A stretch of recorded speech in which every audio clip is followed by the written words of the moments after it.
तर खरंच मी आमच्या जे सरकार आहे, सेंट्रल गव्हर्नमेंट आणि स्टेट गव्हर्नमेंटचे आभार मानते, की त्यांनी आमच्यासाठी नॅशनल ट्रान्सजेंडर पोर्टल जे हे केलं आहे आणि तिथून आम्ही टी-जी सर्टिफिकेट आणि टी-जी आयडेंटिटी कार्ड इश्यू करतो आणि ते पण डिस्ट्रिक्ट मॅजिस्ट्रेट आणि कलेक्टर आहेत यांचे सिग्नेचरनी असतं आणि त्यासाठी ऑनलाईन ॲप्लिकेशन करावं लागतं.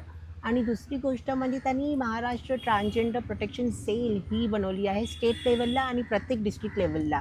आणि त्याचं इतकं छान कोऑर्डिनेशन आहेत आणि खूप सारे अधिकारी त्या लोकांनी नेमलेले आहेत, जे डिस्क्रिमिनेशन आमच्याबरोबर जो भेदभाव आणि आमच्यावर जे अत्याचार होतात, लैंगिक असो, आर्थिक असो किंवा मानसिक छळ असो किंवा फिजिकल असॉल्ट असो, यासाठी कमिटीज बनवलेल्या आहेत, ह्या 2 राज्यस्तरीय आणि जिल्हास्तरीय.